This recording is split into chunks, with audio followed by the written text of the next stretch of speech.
¿Cuántos están agradecidos del Señor? Amén. Dios ha sido bueno. Amén. Dios es fiel y es lleno de misericordia con nosotros. Hoy tenemos estudio bíblico, amados hermanos, y le voy a pedir a los niños que estén lo más tranquilo posible, atentos a la palabra, porque la palabra es para todos. Amén. Dios nos edifica a todos, amén, tanto a los niños como jóvenes y adultos. Amén. Y antes de comenzar el estudio, quiero hacerle una sola pregunta a nivel general, tanto para niños, jóvenes y adultos. ¿Cuántos de los que están presentes oran en sus hogares? Levanten la mano. ¿Cuántos oran en sus hogares? Amén. Gloria a Dios. Qué bueno que son todos.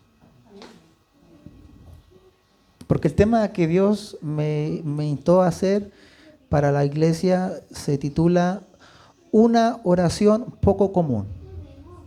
Así se titula el estudio de hoy. Una oración poco común. Es decir, este tipo de oración no es muy habitual en los creyentes, pero es una oración que realmente es la que más anhela Dios que tengamos nosotros como hijos de Dios. La oración es el momento más íntimo en que un creyente tiene con Dios. En donde, como dice una canción, un cantante cristiano, nuestro corazón queda al descubierto. Yo acá puedo aparentar muchas cosas, pero en el momento en que yo entro a la intimidad con Dios, mi corazón está al descubierto y a Él no le puedo aparentar nada. Nada de nada.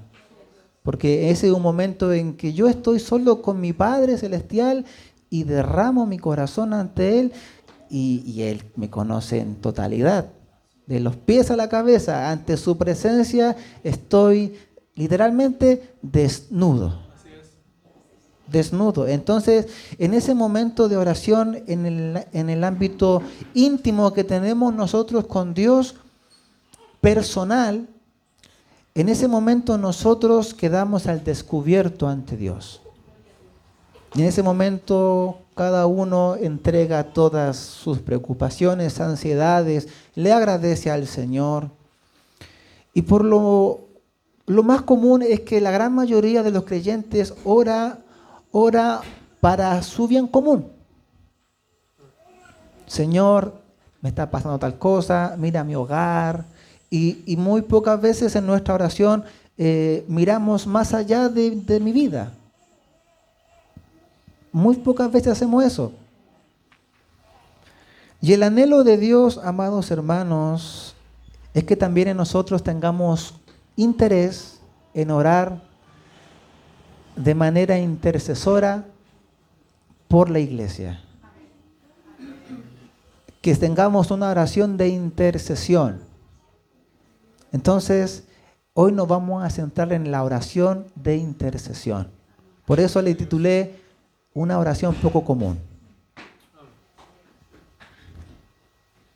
Entonces, en este estudio bíblico veremos qué es la oración de intercesión y por qué Dios prioriza esa oración en nuestras vidas. Vamos a ver primero qué significa la palabra intercesión. ¿Qué es interceder? Y esta palabra la encontramos en el griego y es huperentunkano. ¿Qué es esta palabra huperentunkano? Es hacer una petición o interceder en favor de otros. Eso en sí la palabra intercesión. Es hacer una petición o interceder a favor de alguien, a favor de otro. Entonces, cuando yo oro, por ejemplo, en una oración de intercesión por mi hermana Miriam, toda mi oración va a ser a favor de mi hermana Miriam. Su núcleo familiar, su vida espiritual, su salud, mi oración de intercesión se va a centrar en ella. Y como dije, esta oración es muy poco común porque no todos tienen eso, de orar por la intercesión de un hermano. Y es lo que Dios quiere enseñarnos en esta tarde. Cuando yo intercedo, estoy deseando el bien de otros. Y eso es impulsado por el Espíritu Santo y el amor de Dios que está en mí. Solo el amor de Dios y el Espíritu Santo me va a mover a orar e interceder por mi hermano. Porque mi sentimiento humano y el amor humano jamás, escuche esto, jamás lo va a mover a orar e interceder por un hermano. Más aún si el hermano le hizo algo. ¿Cómo yo voy a orar por ese hermano si mira lo que me hizo? Estamos como los discípulos de Jesús. Vamos a orar para que le caiga fuego del cielo.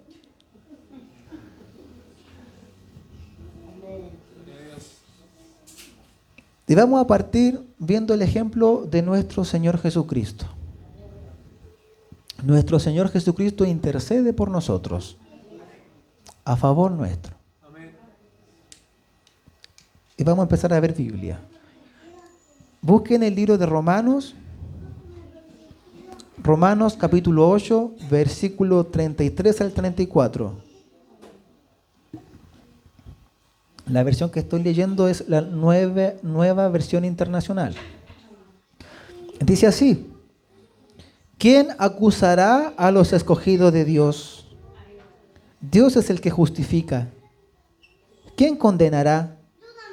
Cristo Jesús es el que murió e incluso resucitó y está a la derecha de Dios e intercede por nosotros. Lo leeré de nuevo. Dice, ¿quién acusará a los que Dios ha escogido? Dios es el que justifica. ¿Quién condenará? Cristo Jesús es el que murió e incluso resucitó y está a la derecha de Dios e intercede por nosotros. Gloria a Dios. Estamos más modernos. Gloria a Dios. Dios bendiga a estos jóvenes. Estamos en 2024. Llegó el momento en que por fin pudimos poner los textos ahí. Esperemos que no me haya equivocado en ningún texto acá. Si no, ahí usted lo arregla, hermano Benjamín. Este versículo del capítulo 8 de Romanos 33-34 nos dice, ¿quién nos acusará a nosotros? Que Dios nos ha escogido. Parte diciendo eso. ¿Quién podrá acusarlo a usted si Dios lo escogió? Después dice, Dios es el que justifica. Dios nos declaró justo cuando nosotros creímos en Jesús. Y después dice, ¿quién condenará?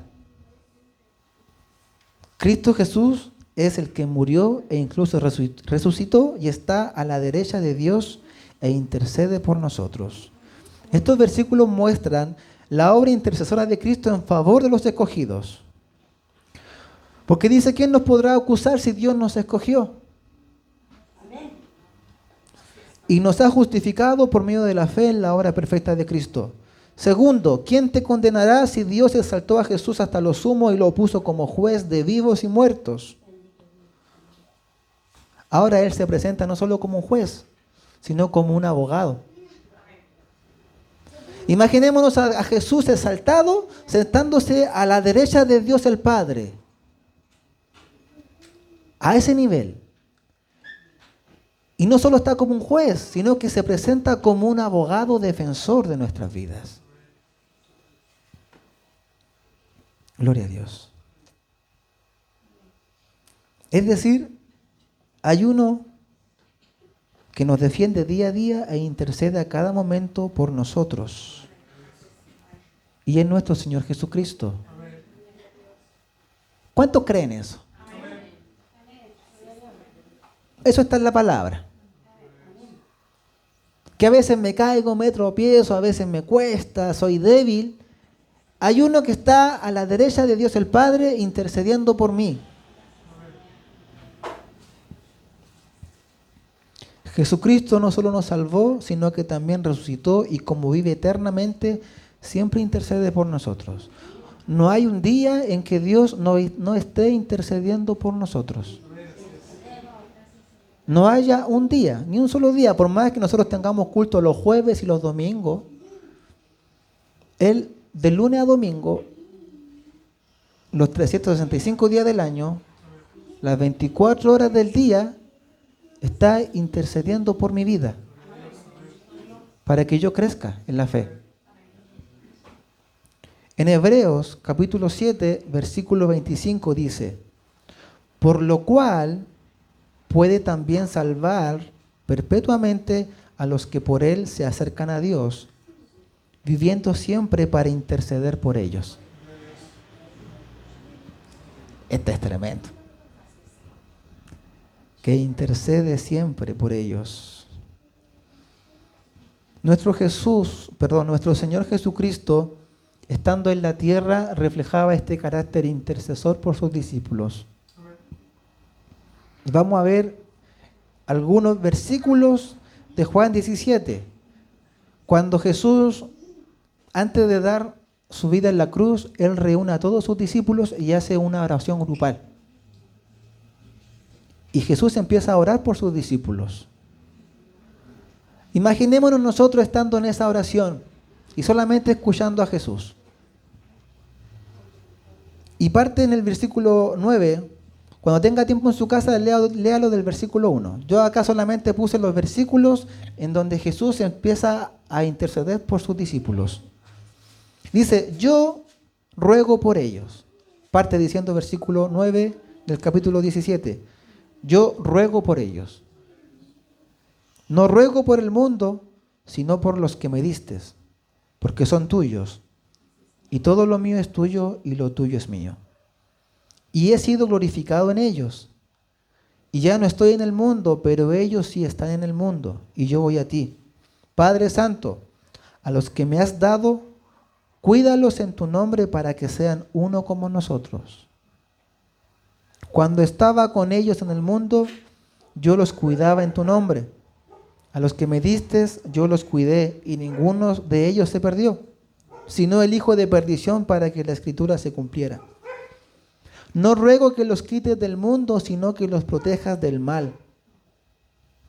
Pero no ruego solamente por esto, sino también por los que han de creer en mí por la palabra de ellos, para que todos sean uno como tú, oh Padre, en mí y yo en ti, que ellos también sean uno en nosotros, para que el mundo crea que tú me enviaste. Nosotros como discípulos de Jesús, escuche bien lo que les voy a decir. Somos un regalo de Dios para Jesús. Esto es tremendo. Yo como discípulo, dice acá, todo lo que el Padre me da, vendrá a mí, dice Jesús. Nosotros como discípulos somos un regalo de Dios para el servicio de discípulos como Jesús. ¿Qué quiere decir esto? El Espíritu Santo nos mueve el corazón para que respondamos al llamado de Jesús. Cuando nosotros venimos a Jesús, el Espíritu Santo comenzó a tratar en mi corazón, un corazón duro como piedra. Eso lo hizo el Espíritu Santo. Cuando yo era terco, era duro, y me hablaban del Evangelio, yo era ciego. Vino el Espíritu Santo y ablandó mi corazón y me atrajo a la voz de Jesús. Y pude decir, creo en Jesús. Entonces el Espíritu Santo nos mueve el corazón para que respondamos al llamado de Jesús. Por medio del discípulo Jesús es glorificado. ¿Por qué? Si yo soy un genuino discípulo de Jesús, mi vida va a ir acorde al mandato de Jesús. La gente que no cree en Jesús va a ver mi vida y va a exaltar a Dios. Va a glorificar a Dios. Si yo realmente me posiciono como un discípulo de Jesús. Así como un paciente es curado, le da gracia y gloria al médico que lo sanó. O como el estudiante que es preparado con paciencia y vocación agradece a su profesor. O el atleta que es entrenado agradece a su entrenador. Una persona que estaba muerta en delito y en pecados, ahora es un vaso nuevo y de honra, agradece a quien lo santificó. Y nosotros vivimos agradecidos de Dios. Si nosotros éramos pecadores, llenos de maldad, y Dios vino y nos llamó y nos limpió. Entonces, nuestro Señor Jesucristo intercede y ruega por nosotros para que sigamos siendo fieles discípulos, porque a través de mi vida recta ante Dios, la gente glorifica a Dios. Así es. Acá tenemos la costumbre, nuestra misión de dar gloria a Dios, ¿no es cierto? Gloria al Padre, gloria al Hijo, gloria al Espíritu Santo. Pero afuera no podemos dar gloria a Dios, gloria al Hijo, gloria al Espíritu Santo. Pero sí la gente glorifica a Dios por mi vida recta, íntegra. ¿O no es así? ¿Qué hace la gente cuando ve a una persona que es justa y recta, íntegra ante los hombres? No anda robando, no hace nada que sea indebido. La gente dice, mira, él es una persona buena. Y nosotros como Pablo decimos, no, yo soy pecador, pero aún así sabemos que nuestro comportamiento está glorificando a Dios. Si ese es el fin de nosotros, es que las personas puedan glorificar a Dios. ¿Y cómo van a glorificar a Dios si yo me llamo ser discípulo de Jesús y mi comportamiento no está haciendo que las personas vean en mí algo bueno? Entonces, Cristo Jesús intercede por mi vida para que yo pueda, uno, permanecer, pueda crecer y pueda llevar una vida irreprensible delante de Dios. Y aún así Dios, nuestro Señor Jesucristo, intercede por nosotros cuando le fallamos, cuando nos caemos, cuando andamos débiles en la fe.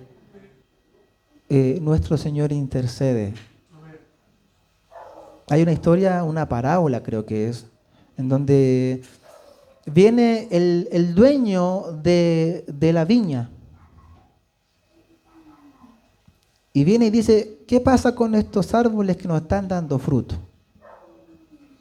La voy a cortar, dice, porque ya lleva tiempo y me está haciendo gastar agua, espacio.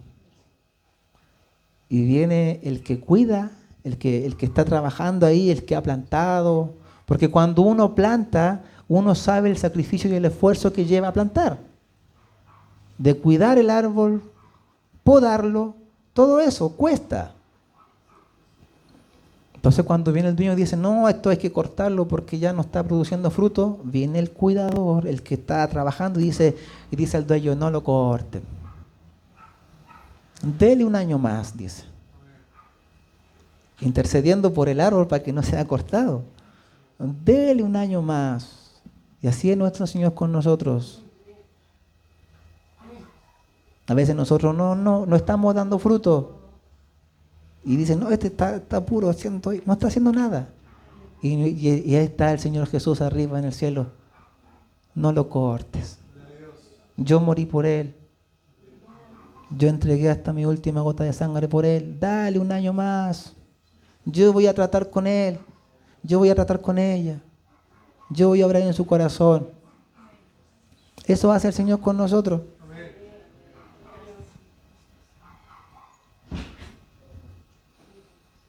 El Espíritu Santo es también un intercesor por excelencia y nos enseña a interceder por la iglesia.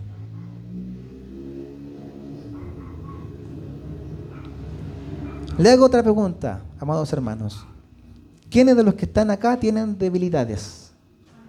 Levanten la mano. Yo tengo cantidad de debilidades.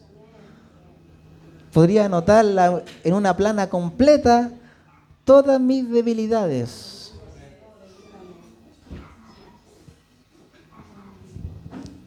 Mire lo que dice en Romanos capítulo 8, versículo 26 al 27. Dice en la Reina Valera: de igual manera el Espíritu nos ayuda en nuestras debilidades. Perdón, leeré de nuevo. Y de igual manera el Espíritu nos ayuda en nuestra debilidad. Pues que hemos de pedir como conviene no lo sabemos, pero el Espíritu mismo intercede por nosotros con gemidos indecibles. Mas el que escudriña los corazones sabe cuál es la intención del Espíritu, porque conforme a la voluntad de Dios intercede por los santos. El Espíritu Santo cumple una función importante en nosotros. Por eso Jesús dijo: no hagan nada sin antes recibir el Espíritu Santo. No hay iglesia sin Espíritu Santo. Leeré lo mismo, pero en la Nueva Traducción Viviente. Romanos 8, 26 al 27. Dice: además, el Espíritu Santo nos ayuda en nuestra debilidad. Por ejemplo, nosotros no sabemos qué quiere Dios que le pidamos en oración, pero el Espíritu Santo ora por nosotros con gemidos que no pueden expresarse con palabras. Y el Padre, quien conoce cada corazón, sabe lo que el Espíritu dice, porque el Espíritu intercede por nosotros los creyentes en armonía con la voluntad de Dios. Esto es tremendo. Es grande esto, porque en nuestras debilidades caemos, en nuestras debilidades tropezamos, en nuestras debilidades nos cansamos y llega un punto en que queremos tirar la toalla. Pero el Espíritu Santo, el Paracleto, nuestro ayudador, no solo nos fortalece en nuestras debilidades, sino que también se posiciona como un intercesor en nuestras oraciones. Y es tan grande su deseo por interceder en mi oración, que dice acá que no existen palabras para poder expresar el anhelo que tiene el Espíritu Santo para interceder por nosotros. Y Él también nos mueve a interceder por mi hermano.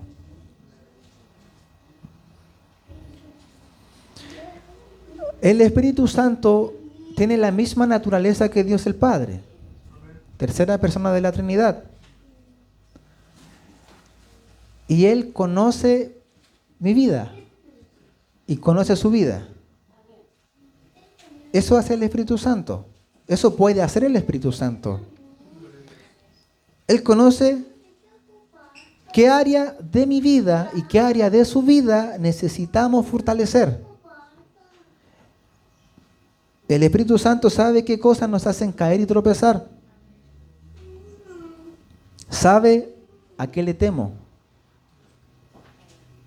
El Espíritu Santo me conoce y sabe en qué área soy maduro y me comporto como tal, pero también sabe en qué área soy inmaduro y necesito madurar.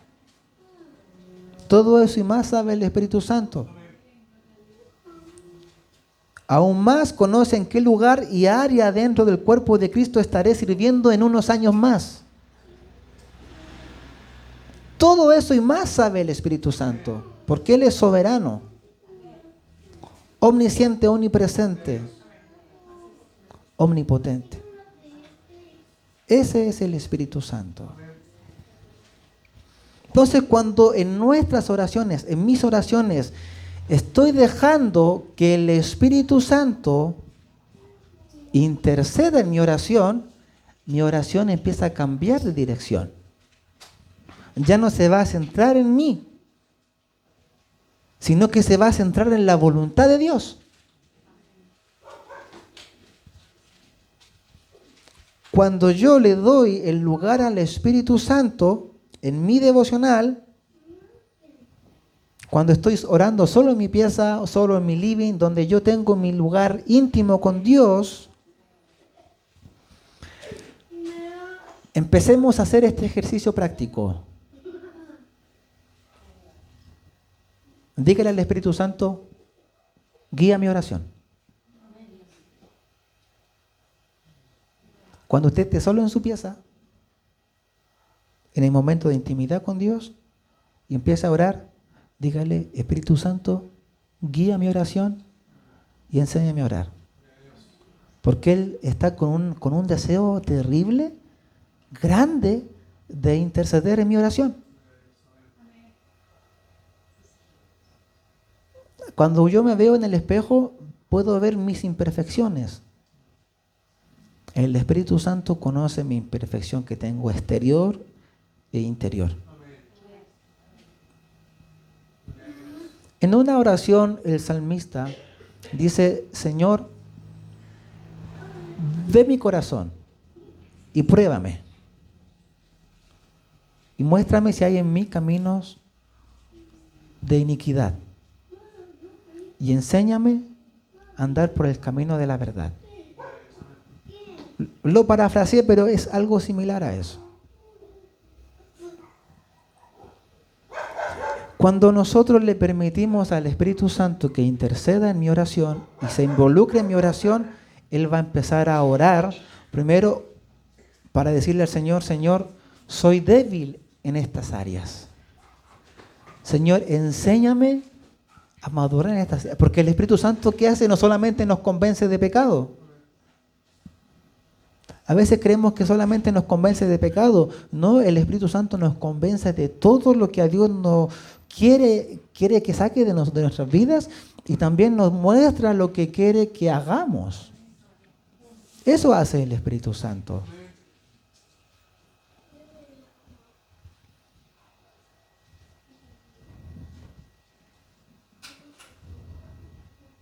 El Espíritu Santo conoce la voluntad de Dios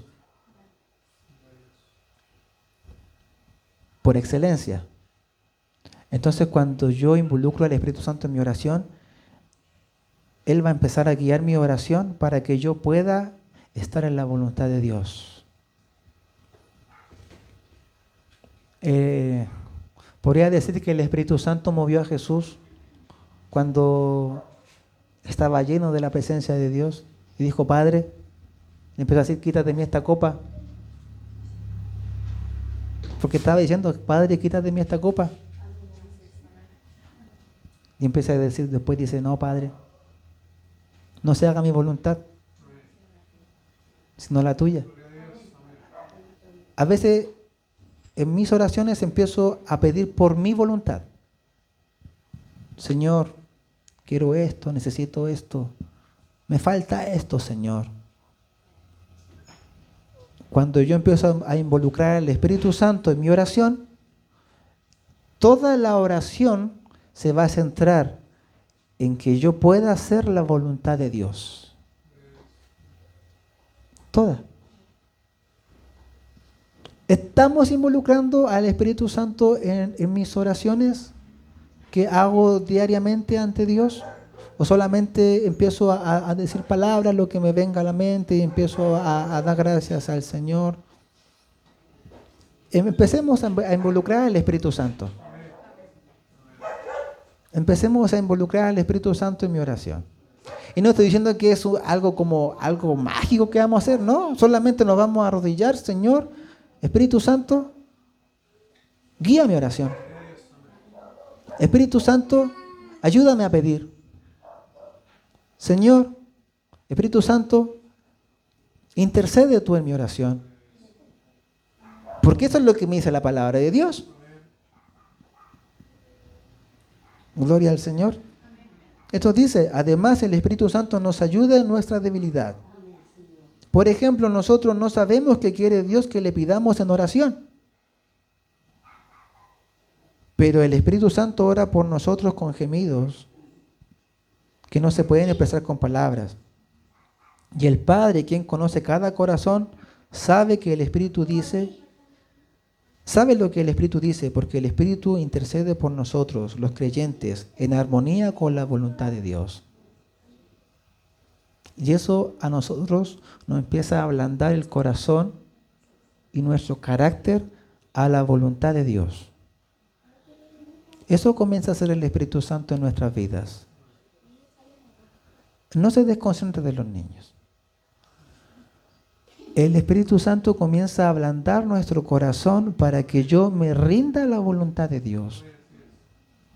Porque nuestra carne a veces no quiere doblegarse a la voluntad de Dios. A veces somos duros.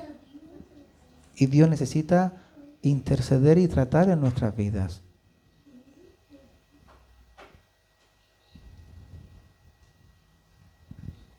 Gloria al Señor. El Espíritu Santo sabe la voluntad de Dios para mi vida y me ayuda a pedir bajo la voluntad de Dios. Eso quiere el Espíritu Santo también de nosotros. Por más que el Espíritu Santo no tenga forma física como nosotros, es persona. Siente. Tiene voluntad propia. Eso es el Espíritu Santo. No tiene forma física como nosotros. Pero eso no condiciona a Dios, escucha esto, no condiciona a Dios para que no tenga personalidad. ¿Ya? El Espíritu Santo se siente, se duele, dirige, exhorta, conforta. Y también corrige. Eso hace el Espíritu. Los testigos de Jehová no creen eso. Le doy con los testigos de Jehová. El otro día igual le di a los testigos de Jehová. Fueron a mi casa y le hablé de la personalidad del Espíritu Santo. Y dijeron, no, es solo una fuerza activa.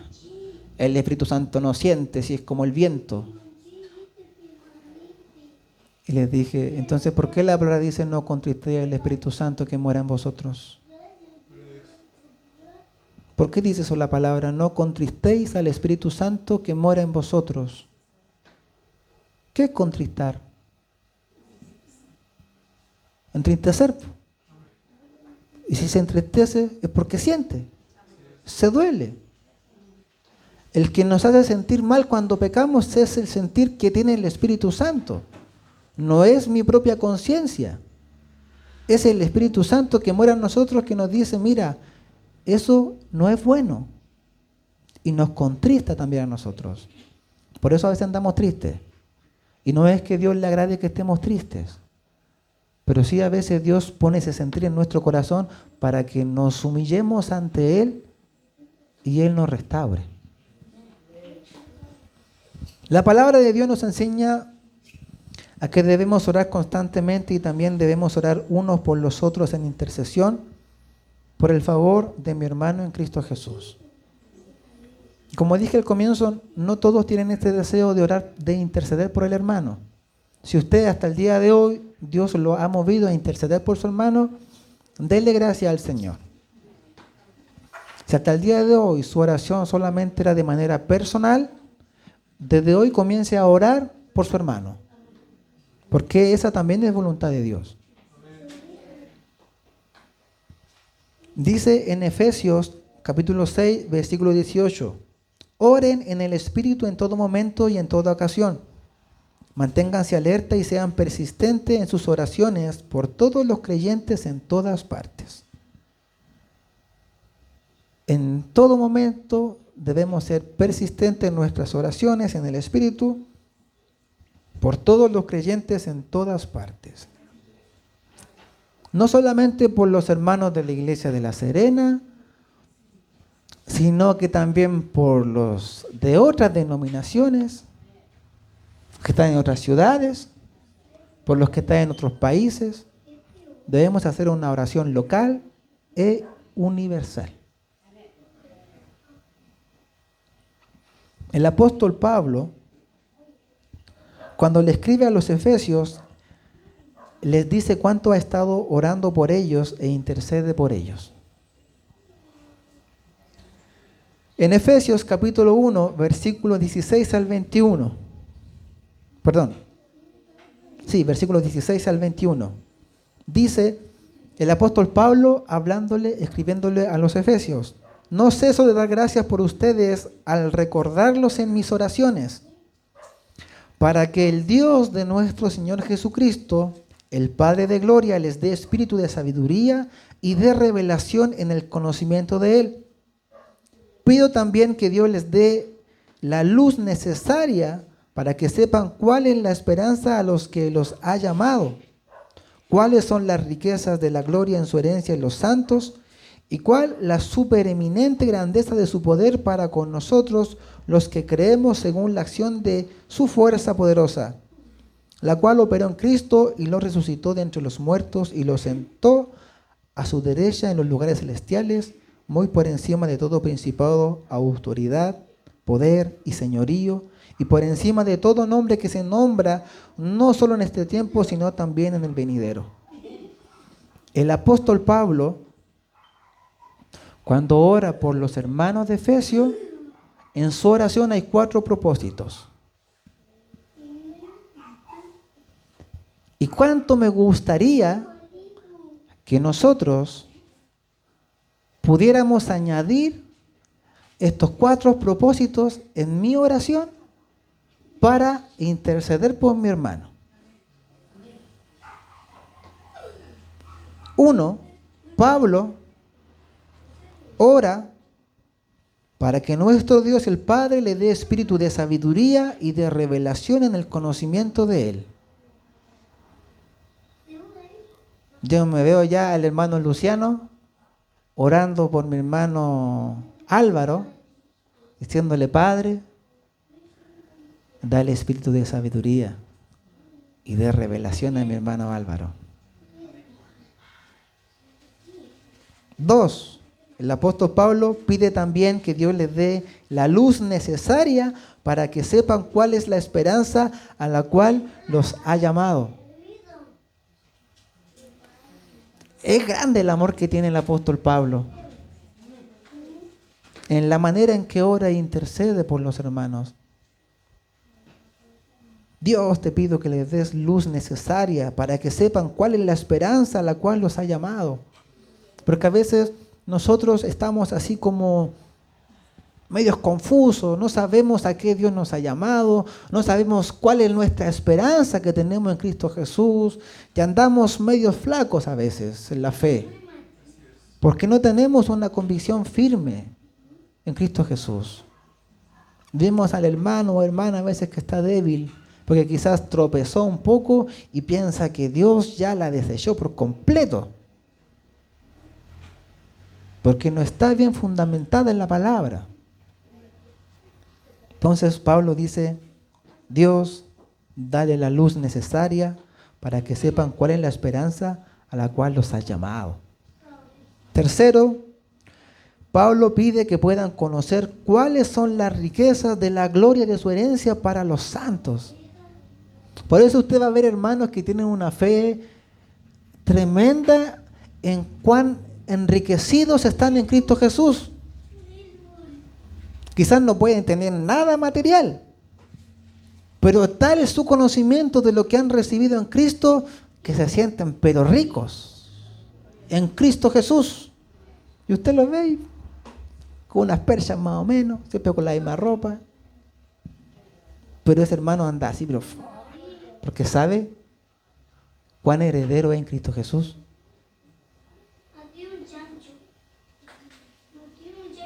Y 4, Pablo pide que conozcan la supereminente, esto quiere decir muy elevado, que conozcan cuán elevado y grandeza es el poder para con nosotros los que creemos según la acción de su fuerza poderosa. Es decir, Pablo ora para que los hermanos puedan comprender cuán grande es el poder que Dios opera en nosotros como hijos de Dios.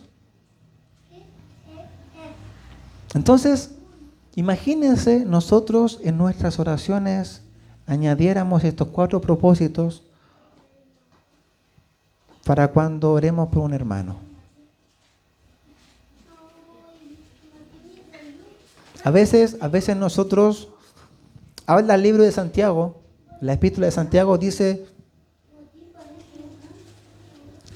no es Santiago, son los evangelios.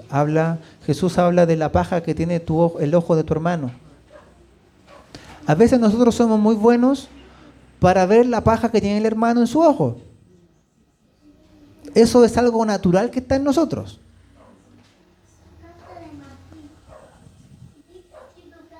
Pero nos cuesta a veces orar por esa paja que tiene el hermano. Pero sí somos buenos para criticar y juzgar al hermano la paja que tiene. Entonces, si Dios nos dio ese poder de revelación para ver la paja que tiene mi hermano, que también nos dé ese amor para orar en esa dirección, para que Dios le dé madurez, le dé sabiduría, le dé paciencia, le dé amor por la obra de Dios en vez de estar tirándole piedra a cada rato. Eso hacía el apóstol Pablo, en esa dirección oraba. Pero hoy en día se ha perdido eso.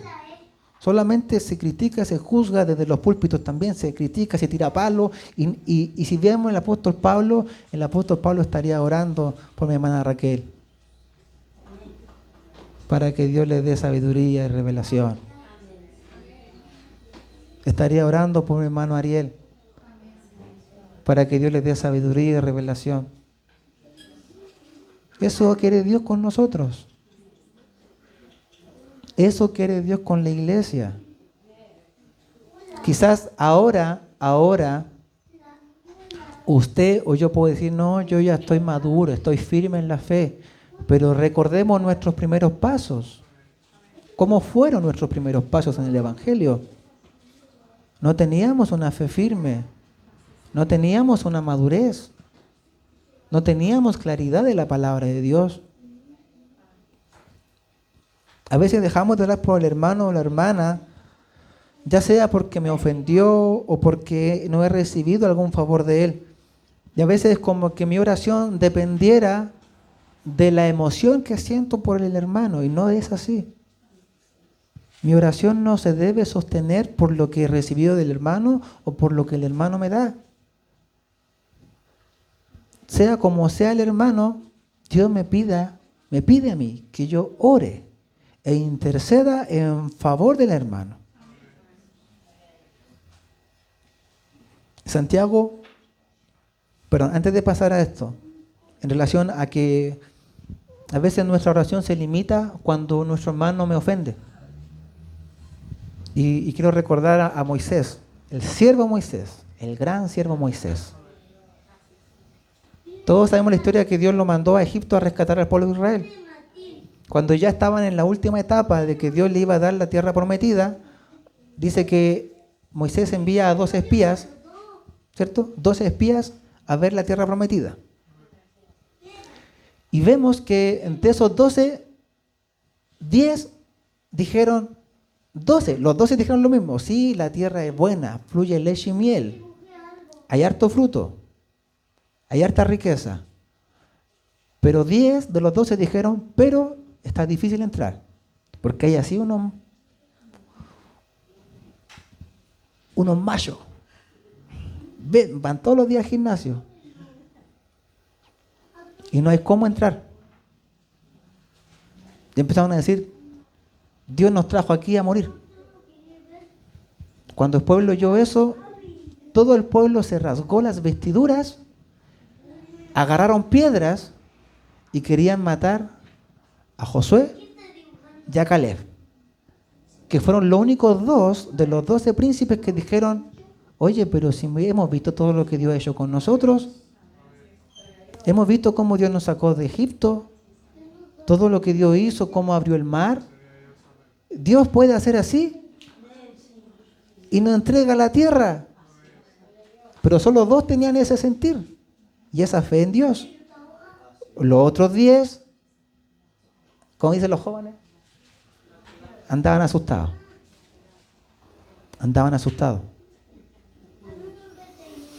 En eso, cuando el pueblo empieza a decir, ¿por qué Dios nos trajo aquí a morir? Dice que viene la presencia de Dios, la Shekinah, poderosa. Y dice, ¿hasta cuándo voy a tolerar a este pueblo? Los voy a consumir a todos. Voy a mandar una plaga y todos estos van a perecer. Eso dijo Dios.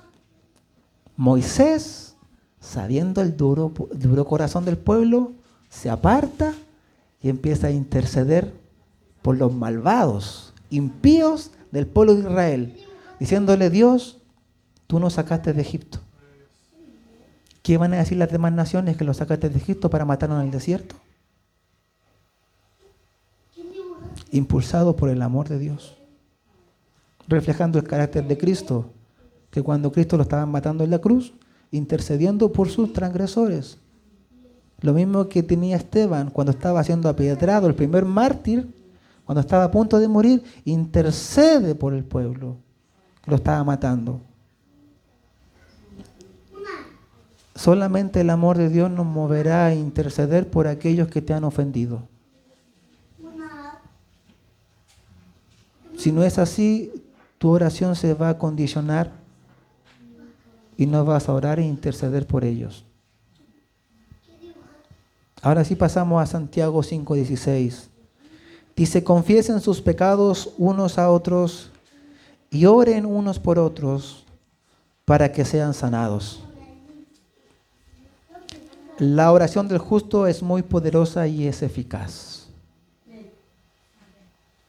Confiesen sus pecados unos a otros y oren unos por otros para que sean sanados.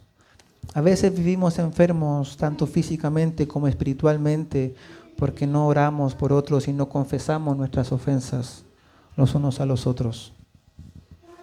Y no podremos ser sanados. Así es. La única manera en que yo sea sanada, que yo sea sanado, es cuando yo confiese mi pecado y yo empiece a orar por aquel que te ofendió, por aquella que te ofendió. Y Dios va a limpiar tu corazón. Eso hace Dios. En conclusión, amados hermanos, no descuidemos la oración y nuestra intimidad con Dios, pidiéndole a Dios que nos dé sabiduría. Y es necesario, porque a través de la sabiduría yo empiezo a tener una convicción firme de lo que es Dios, en quién he creído y quién soy yo como hijo de Dios. Permitamos que el Espíritu Santo guíe y nos enseñe a orar para que nuestra oración sea eficaz y con propósitos. Acá me voy a detener un momento. Dios quiere que mi oración sea eficaz y con propósito.